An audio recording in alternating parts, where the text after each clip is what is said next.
IPVanish protects every device you own. Your phone, your laptop, your smart TV. If it connects to the internet, it should be protected. IPVanish encrypts your connection and masks your IP address, helping keep your browsing private at home and on public Wi-Fi. And with no device limits, one account covers everything. Stream with added privacy, browse securely, connect with confidence. Online protection made simple. Right now, save 83% off the 2-year plan. Get started today at ipvanish.com/audio and take control of your privacy with IPVanish. IPVanish protects every device you own. Your phone, your laptop, your smart TV. If it connects to the internet, it should be protected. IPVanish encrypts your connection and masks your IP address, helping keep your browsing private at home and on public Wi-Fi. And with no device limits, one account covers everything. Stream with added privacy, browse securely, connect with confidence. Online protection made simple. Right now, save 83% off the 2-year plan. Get started today at ipvanish.com/audio and take control of your privacy with IPVanish.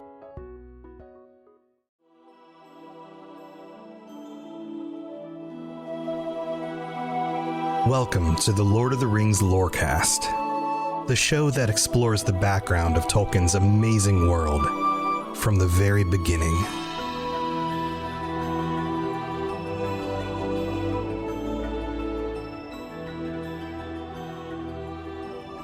As the world becomes darker, and this is something that is hit on time and time again in this part of the Fellowship of the Ring, this idea that the world outside the Shire is becoming dangerous. Things are getting worse. And even the hobbits, even the most reclusive hobbits, are hearing rumors of things. The world is changing, and they can feel it in this little pocket of the world where it seems like they never are really in any real danger. And yet, for the hobbits that are paying attention, they're starting to notice that things are changing. And I'm not going to go into too much of a real-world corollary here, but I have a feeling that many of us have felt this before. This conversation that we're about to see between Sam and one of his peers feels very real. And by that, I mean, I have a feeling many of you will have had conversations like this in recent years, whether it was about, I don't know, the pandemic or politics or anything like that. It really doesn't matter the specific example. What is important here is that the conversations are around an individual revealing information and knowledge that other people don't want to believe is true. And we're about to see this play out twice, between Sam and Ted Sandyman, and then also between Frodo and Gandalf. And in the first conversation, Sam is trying to tell Ted that there are things going on out there, and there are dark tidings of bad things that could affect the Shire, and yet Ted doesn't want to admit that this is true at all. And the other conversation is between Gandalf returning to Frodo after being gone for a significant period of time and revealing to him that the ring that was given to him by the person that he trusts most in the world is in fact evil and will bring all sorts of problems to him. And in the first scenario, Ted pushes back on Sam because he doesn't want to believe it's true. And on the second, Frodo accepts the truth from Gandalf. And sure, you could argue that Gandalf is a wizard and Frodo was raised to have respect for him and has probably seen examples of his knowledge and wisdom throughout his life. And somebody like Sam and Ted tend to be more peers, and you tend to be a little bit more skeptical when a peer comes to you about something. But also, isn't that what friendship should be about? Shouldn't you trust your friends when they bring to you these ideas that you may not want to believe are true? But no, Ted pushes back against it. And this will be revealed at the very end of The Lord of the Rings, but Ted Sandyman is also not a great character when it comes to, well, Saruman taking over the Shire later. But that's a whole nother topic for another time.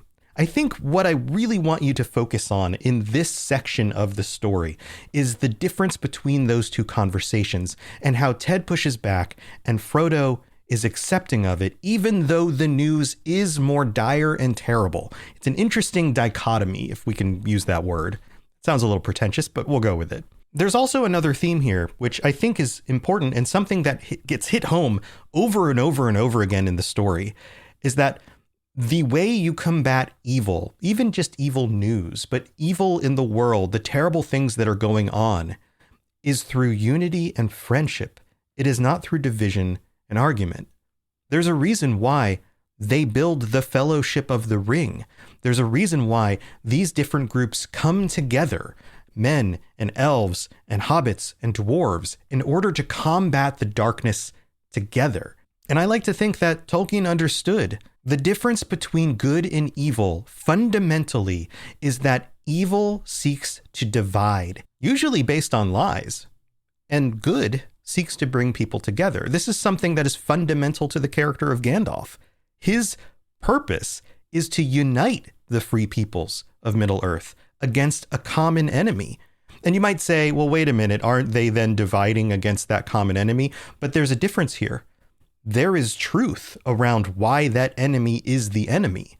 That enemy, Sauron, is factually evil. He is doing actually evil things, terrible things, murdering, corrupting, enslaving. That is, by definition, evil. And there are mountains of evidence against this. The peoples of Middle-earth, the free peoples, yeah, sure, some of them have more corrupt kings or leaders. Some of them are better than others as individuals. But on a whole, the majority of each culture would rather be at peace with everyone else around them. And they don't seek to subjugate everybody else in order to dominate and control the world. Those are two very different perspectives.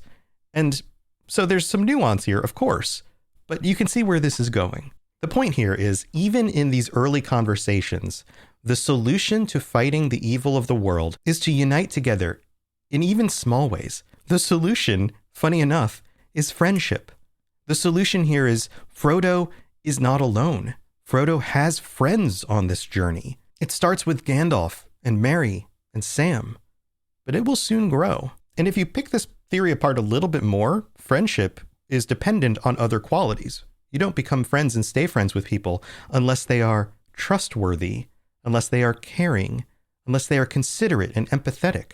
All of these good qualities. Sometimes evil people work together, sure, but they don't trust each other. And Tolkien understood this. So let's get into the details here of these two conversations. We'll start with the conversation between Sam and Ted Sandyman, and then we'll get into the beginning of the return of Gandalf talking with Frodo. So let's get into it.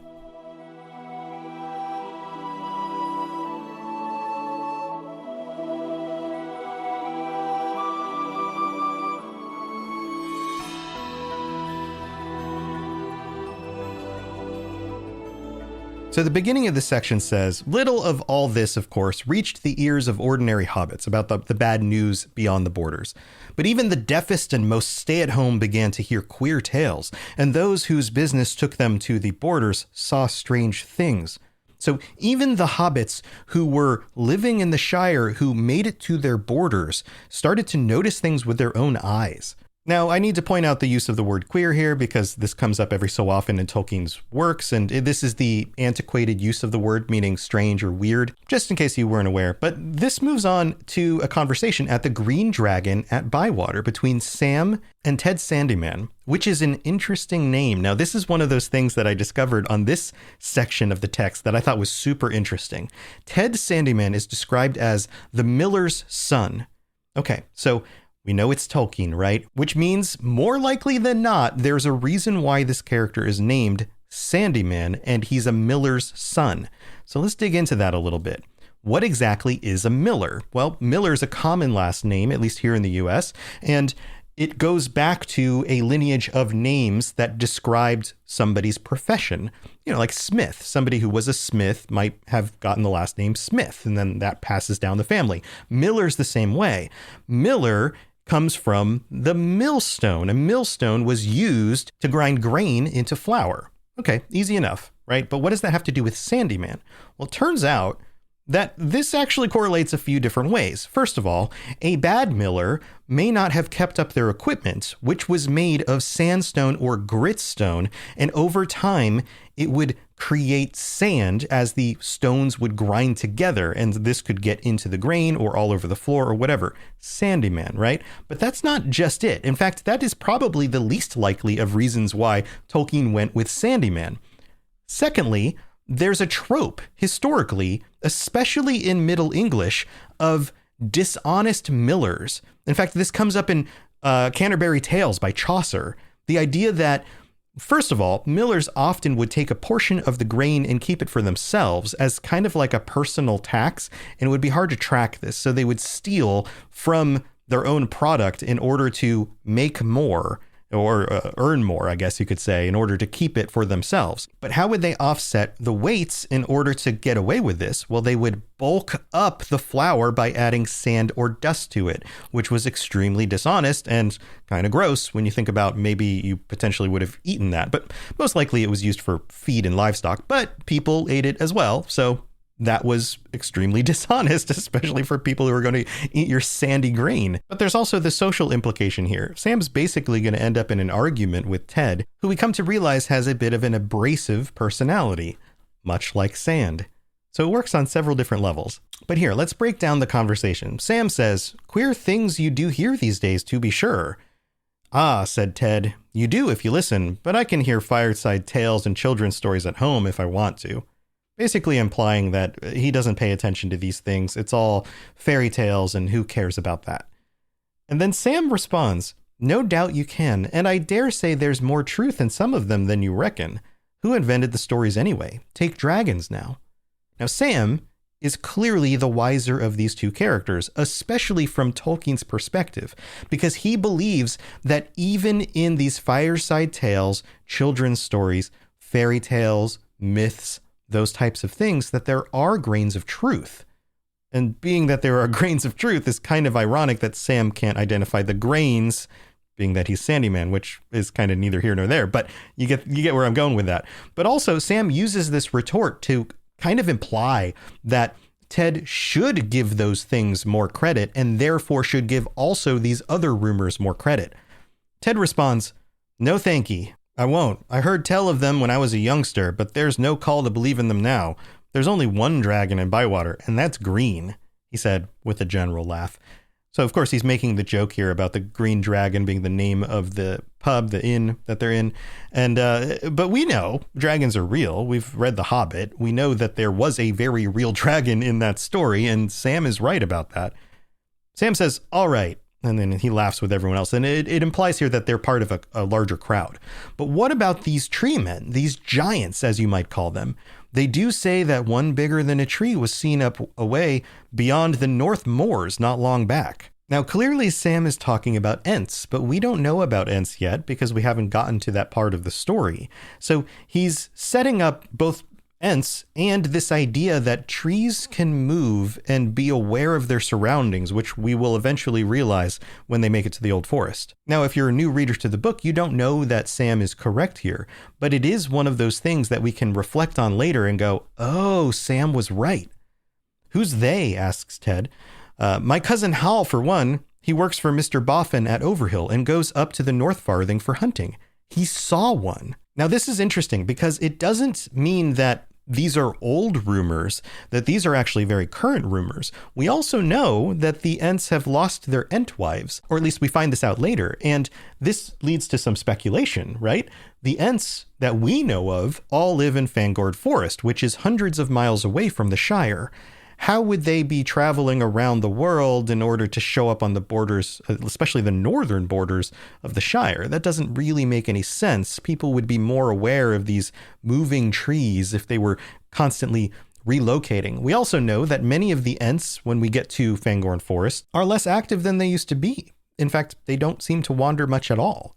So which of these giants did Sam's cousin Hal see? Or was it just a moving tree and it kind of looked sort of like a giant tree that walked around like a person? I don't know. So Ted responds, "Says he did, perhaps. Your Hal's always saying he's seen things, and maybe he sees things that ain't there. But this one was as big as an elm and walking 7 yards to a stride, if it was an inch." So Sam settles this. This doesn't feel like it's just a moving tree. This feels like it's more anthropomorphic. Ted responds, "Then I bet it wasn't an inch. What he saw was an elm tree, as like as not. But this one was walking, I tell you, and there ain't no elm tree on the North Moors." Now, this is an interesting point by Sam. Not only does he double down on trusting his cousin Hal's description of this walking tree, but he also very specifically says there are no elm trees up there. And Sam is a gardener. He knows his plants. But then Ted turns this around on him and he says, "Then Hal can't have seen one." Then everybody laughs and the audience thinks that Ted scores the point in this conversation. But Sam responds, "All the same, you can't deny that others beside our Halfast have seen queer folk crossing the Shire. Crossing it, mind you.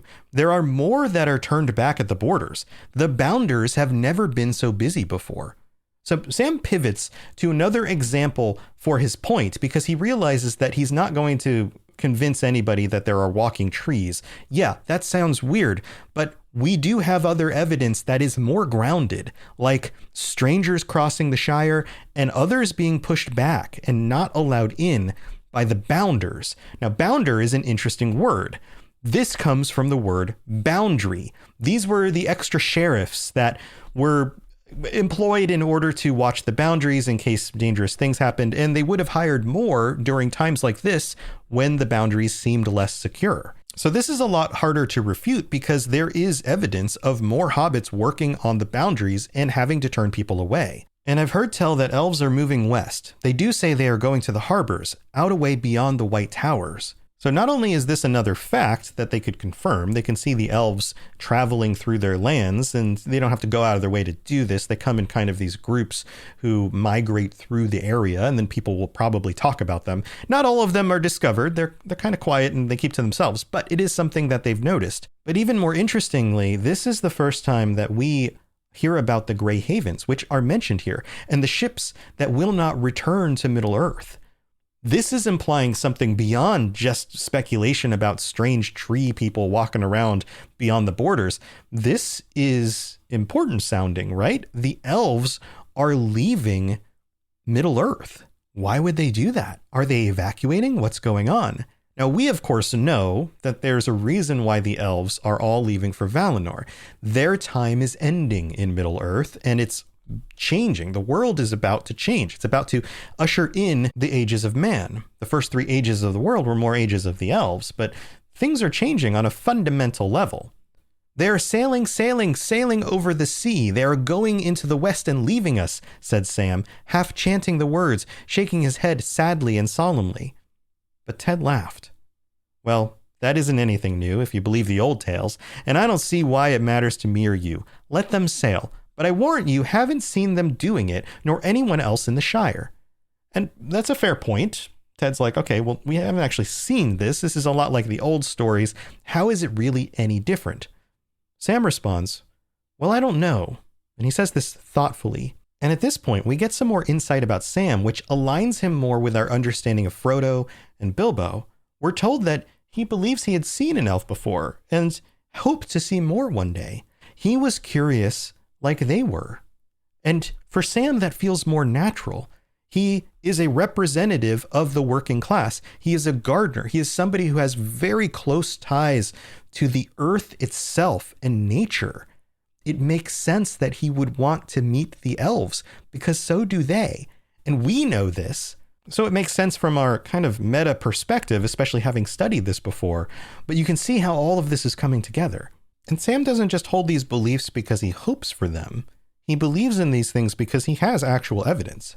He says, there are some, even in these parts, as know the fair folk and get news of them, he said. There's Mr. Baggins now that I work for. He told me that they were sailing and he knows a bit about elves. And old Mr. Bilbo knew more. Many's the talk I had with him when I was a little lad. Now, Sam trusts them. He knows that they're good people, and he knows that Bilbo can speak the truth about his experiences with the elves. And we have to remember, Bilbo has met Elrond. Bilbo has spent time with the elves, living with them for very short periods of time, but staying with them, hearing their stories, experiencing their world, their worldview, and probably heard many of their stories firsthand. But of course, this isn't enough for Ted, because he, like many of the other hobbits, believe that Frodo and Bilbo are not trustworthy. "Oh, they're both cracked," said Ted. "Leastways old Bilbo was cracked, and Frodo's cracking. If that's where you get your news from, you'll never want for moonshine." The joke being that, like, you don't need to get drunk to have ridiculous news. But Ted is still friendly enough. This is a friendly argument, a friendly little debate. And he says, "Well, friends, I'm off home. Your good health," and drains his mug and leaves. And I think there's a greater point here, is that although we know Sam is right, he doesn't really have evidence, and he's not going to convince anybody just by saying, "Well, this is what I think, and here's why." People like Ted need to experience these things for themselves. And Tolkien understood this. And that's not necessarily a bad thing. Requiring more evidence before you believe something is not bad. In fact, that's being skeptical. And that's, in fact, how the scientific method works, right? Until you actually have documented evidence that's either witnessed multiple times or replicated, then changing your beliefs about something is probably not necessarily a great idea. But he also doesn't even entertain the idea at all. There's a place between belief and not belief, that being a place to listen and consider it, but he doesn't even consider it. So the conversation ends and we're told that there's more for Sam to do and he's considering all of this, but also working on the garden and the weather and all of that. And we're informed here that this is now early April. And I love that we watch as Sam leaves. It says, "The sun was down and a cool pale evening was quietly fading into night. He walked home under the early stars, through Hobbiton and up the hill, whistling softly and thoughtfully." And again, another depiction of the stars, which we know are associated with the elves. So even though we've just really met Sam for the first time, we have a very strong sense of what he represents and who he is. But then things change. We shift to Gandalf reappearing for the first time in a while. We're told that for 3 years after the party, he had been away, and then he visited Frodo a few brief times, and then during the next year or two, he turned up fairly often, coming mostly unexpected. He was kind of sneaking in the Shire and out. He's being a little bit shady here, but we understand this because he's paying attention to Frodo. And Gandalf is a busy person. He has to leave and tend to other things, but he has made a point to return numerous times without warning. And specifically, he's interested about Frodo's health and doings. Now, we, of course, understand why this is, because the ring is corruptive and will do terrible things to Frodo. And he's been looking for evidence to prove that this might be the case. So Gandalf returns now after 9 years. He's been doing more work away, not visiting the Shire. And he shows up with a tap on the study window, again, secretly and quietly coming to visit Frodo so as not to arouse suspicions of the hobbits. And he's not doing this in a sinister way. He's actually protecting Frodo because he doesn't want to bring more attention to him. It's time for that spring reset. I'm taking a look at everything in my closet and figuring out that, oh no, this absolutely needs to go. And it's about time I replace things so that my clothes aren't older than my 15-year-old. Now you might think that they lasted that long because they were well made, but no, they're in terrible condition. Unlike the new jeans I just got from Quince. Jeans have always been my personal go-to because you can kind of wear them for lots of different things, but maybe they're not your thing. Maybe you're looking for, 100% European linen with insanely soft flow knit activewear fabric. It's definitely getting warmer, and their flow knit activewear is moisture wicking, anti-odor, and soft enough that you'll actually want to wear it every day. So pick out what you want. You can't go wrong because they have prices 50 to 60% less than similar brands. And like I said before, they are high quality. I continue to wear their clothes all the time, and I know that these new jeans are going to last me a lot better than the other things in my wardrobe. And on top of it, they look great. They're so comfortable. And I spent just as much on the jeans that I am now cleaning out of my wardrobe. So if you're looking for something better, just all around better, go check out Quince. So go do it right now. Refresh your wardrobe with Quince. Go to quince.com/ringslore for free shipping and 365-day returns. Now available in Canada too. Go to quince.com/ringslore for free shipping and 365-day returns. Quince.com/ringslore.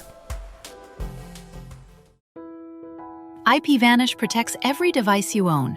Your phone, your laptop, your smart TV. If it connects to the internet, it should be protected. IPVanish encrypts your connection and masks your IP address, helping keep your browsing private at home and on public Wi-Fi. And with no device limits, one account covers everything. Stream with added privacy, browse securely, connect with confidence. Online protection made simple. Right now, save 83% off the 2-year plan. Get started today at ipvanish.com/audio and take control of your privacy with IPVanish. And Frodo welcomes him in, and of course he's delighted to see an old friend. And Gandalf says, "Ah, well, eh? You look the same as ever, Frodo," with an exclamation mark at the end. And Gandalf here is now worried. It has been 9 more years, and he doesn't look any older. And Frodo politely responds, "So do you."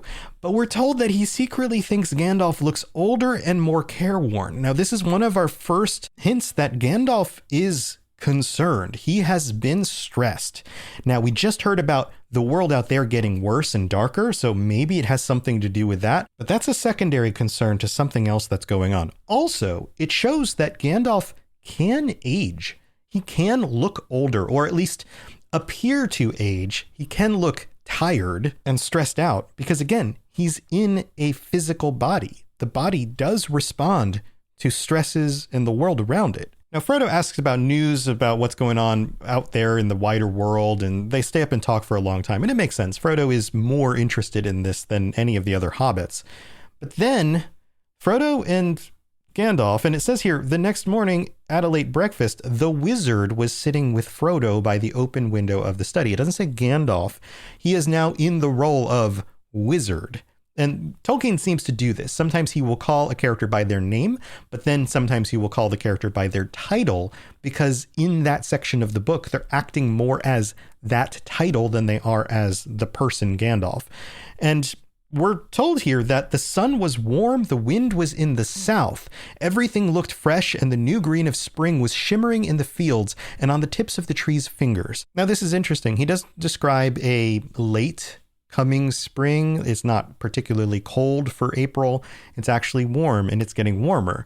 So there's a sense here that hope is being brought to this conversation, even though the conversation is dark and dire. And more obviously, Tolkien points out that Gandalf is thinking 80 years previous to when he and Bilbo went off on their adventure. And he's remembering that he, again, looked younger back then. So we just talked about his aging and how that's possible, but also he's lived in Middle-earth for millennia. And yet, in just the last 80 years, he seems to have aged considerably.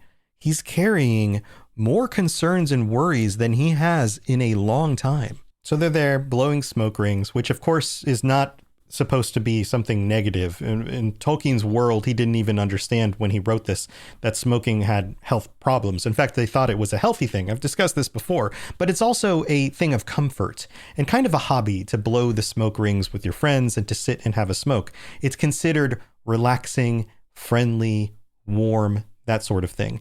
And they're sitting there doing this in silence, both deep in thought, just enjoying each other's company. But then Frodo breaks the silence and he says, "Last night you began to tell me strange things about my ring, Gandalf, and then you stopped because you said that such matters were best left until daylight.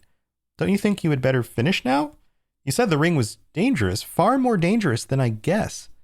In what way?" And I love that Gandalf is kind of superstitious in the way that he addresses things sometimes. Like, he will not talk about dark things at certain times in the story because in this case it's nighttime, but there are other times in the story where he does this too. And this implies that there is a sense of more holy and more evil moments or places, times of the day. The sunlight itself brings something positive and warm, whereas sometimes in the darkness of night, you don't want to discuss evil things. He does this with the language of Mordor.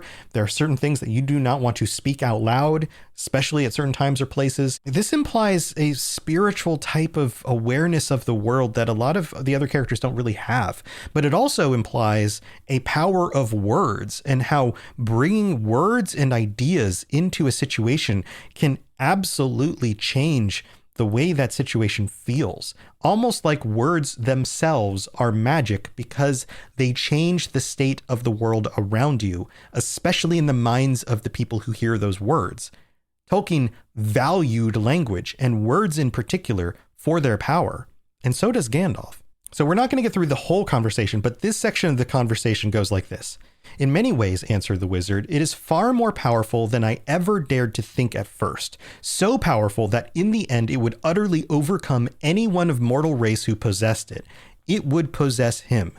In Eregion, long ago, many elven rings were made, and this is where we get our first glimpse of the history and lore of the rings.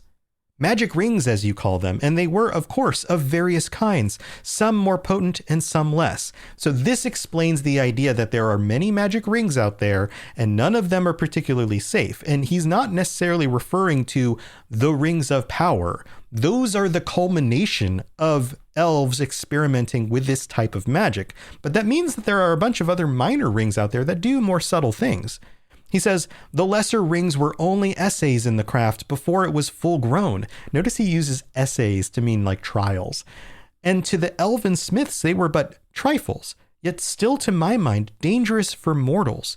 But the great rings, the rings of power in all caps, they were perilous. A mortal, Frodo, who keeps one of the great rings does not die, but he does not grow or obtain more life. He merely continues until at last every minute is a weariness. And if he often uses the ring to make himself invisible, he fades. He becomes in the end invisible permanently and walks in the twilight under the eye of the dark power that rules the rings. Now, much of this is very well understood by all of us, and I'm not going to recap it all here, but you can clearly see that this is the moment in the story where Gandalf spells out exactly what is going on.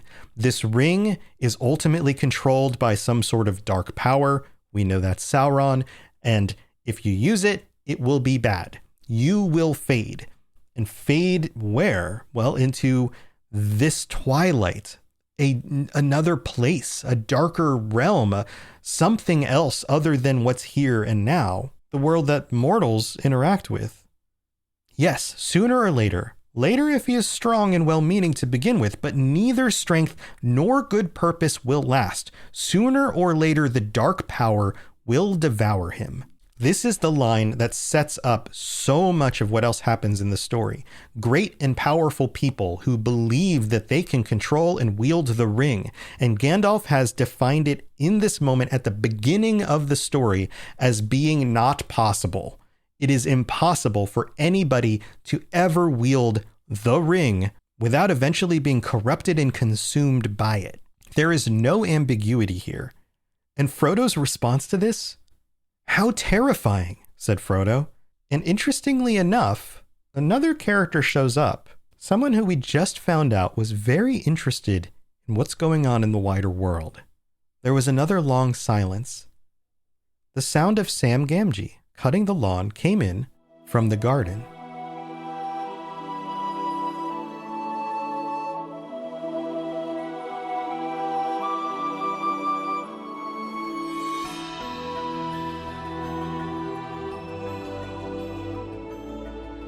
Thanks for tuning in again. If you haven't checked out my other show, Retro Recall, where we talk about retro video games and you're into a bunch of games that came out in the 80s and 90s, then check it out. My friend John and I go over and actually play games for the first time in like 30 years that we haven't touched and reminisce and have all the nostalgia for that time period. So if that's something you're into, go check it out. Retro Recall, the video game nostalgia podcast. Also, welcome to our newest patrons, patreon.com/LOTR Lorecast, to join us for ad-free episodes, bonus episodes, off of almost every single episode. Sometimes we'll do double long episodes or whatever. You guys know how this works. All right. Welcome to Joan A. I'm pretty sure I didn't shout you out last time, but if I did, you get a double shout out. Don V and Kane R. Thank you so much for supporting the show. I hope you're enjoying the ad-free episodes and the bonus episodes. Also, I have to shout out everybody else on this list that's a VIP patron. Let's see if we can get through it. Fulcrum, David S., Daniel Nightweaver, Capenna, Richard J, TJT, AK Music Lover, Barney D, Azzle Razzle, Lori B, Norwegian, Mayar, Mason Weathertop, Jezer, Gimli a Break, Divine Madman, Rosie Rose, Morgoth for President, Ginger Fury, Huon is my hero, Aldarian was right, Avariel, Party Snacks, Single Ent, Malt, Norwegianius, Bruce W, Artemis, Kirasi, Das S, Robot Moth, Silver Star, and Claude S. Thank you so much for your support. And also, you can leave a 5-star review on Apple Podcasts. You can comment on these episodes. You can share it with your friends. All of that stuff is super helpful. If you do leave a 5-star review on Apple, I will read it out on a future episode, but I don't have any new ones this week, so nothing to read there. Thank you again for being here and supporting the show and keeping it going. I'm going to go do a bonus episode. So if you're one of the patrons, I'll see you over there. Have a wonderful rest of your week. And when a good friend has to tell you some news you don't want to believe, be a Frodo. Don't be a Ted. All right. See you next time. Thanks for listening to the Lord of the Rings Lorecast. If you'd like to learn more about other fantasy worlds, check out my other podcasts, The Elder Scrolls Lorecast, The Witcher Lorecast, and more at robotsradio.net. If you'd like to reach out, I'd love to hear from you. Send me a note on Twitter at robots_radio, or join our amazing community on the Robots Radio Discord. There are links in the show notes, or just search Robots Radio Discord, or find the link on robotsradio.net. I'll see you next time.